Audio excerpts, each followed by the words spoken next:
All right, today we're doing a full corporate health check on a company you might have heard of, Hyundai Pharmaceutical. We're going to dig deep into their 2025 performance and figure out what is really going on under the hood.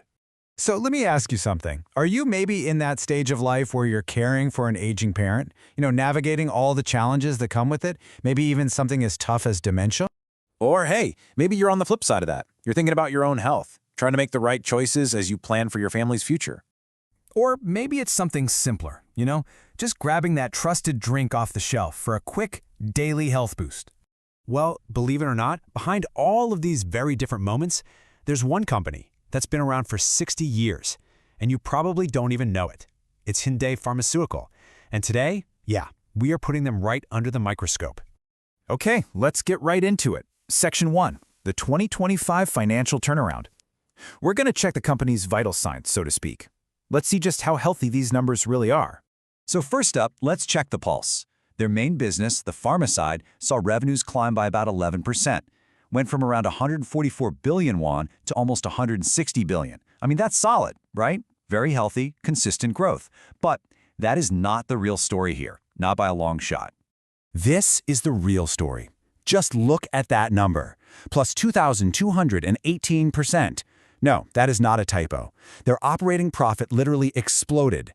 I mean, it's just a jaw-dropping figure, and it tells us something huge has changed inside this company. And look, it's not just me saying this. The analysts are all over it. One report called it a stunning turnaround in profitability. So the big question, the one we all want to know, is how on earth did they do it? Well, it boils down to a really smart 1-2 punch. First, they launched some new high-margin drugs. We're talking Slinda and DM Duo, and they just took off. But second, and this is super important, especially if you're an investor, they played it smart with their accounting. They expensed most of their R&D costs right away instead of capitalizing them. What does that mean? It means the profit you see is real profit. It's high quality, not just accounting tricks. But, just like any health checkup, it's not all good news. There's a little warning light flashing here. While their profits went to the moon, their actual cash on hand, it took a nosedive, dropped from over 10 billion won down to just 2.5 billion. So that's definitely a yellow flag we need to pay attention to. Okay, moving on to Section 2. Let's look at their overall game plan, their business strategy. We're calling this one Pills, Potions, and Profit. So if you look at where their money comes from, it's pretty clear pharmaceuticals is the big kahuna, right? Over 83%. But I want you to look at that other slice, the one for food and beverages. It might seem small, but it's actually a super important piece of the puzzle. And here's why. Their strategy is beautifully simple. Really, it's a two-pronged attack. On one side, you've got the heavy hitters, the high-margin prescription drugs that need tons of R&D, things like DM Duo for dementia. But on the other side, you've got the steady, reliable stuff. They're consumer products like Fiber or Minoxidil for hair loss. These bring in consistent cash and build that all-important brand loyalty. And when I say iconic, I mean iconic.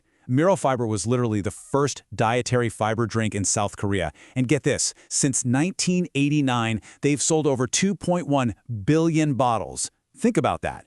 That's the kind of legendary product that keeps the lights on and the cash flowing while they're off taking big swings in the lab. And speaking of big swings, that leads us perfectly into Section 3, betting on a blockbuster. This is where we look to the future. Every pharma company is chasing that one drug, the one that changes everything, the blockbuster. Well, for Hyundai Pharm, their big bet, their potential moonshot, is a drug called HDIN 1605. It's a brand new treatment for diabetes. So where are they in this super long, super expensive journey? Well, developing a drug takes forever. They've already passed phase 1, which is all about safety. Now, they're right here, in the middle of phase 2. This is the big one. This is where they find out, does the drug actually work? Honestly, the results from this stage could literally make or break the company's future. Okay, so we've looked at the good, the bad, and the big bet. So what's the final prognosis? That brings us to Section 4, the 2026 outlook. So here's how it all shakes out. On the plus side, you've got a full year of sales coming from those new hit drugs, and we know their profits are the real deal. But on the minus side, the risks are just as big. Remember that shrinking cash pile? that's a problem. And if that diabetes drug gets the green light for phase 3, well, that's going to cost a fortune. So if you're trying to figure out what happens next, what's the key takeaway? One analyst really nailed it. They said there are 2 things and only 2 things you need to watch in the first half of 2026. First, the data that comes out of that diabetes drug trial, and second, their cash flow. That's it. Those 2 things will tell you everything you need to know. And that really brings us right to the heart of it.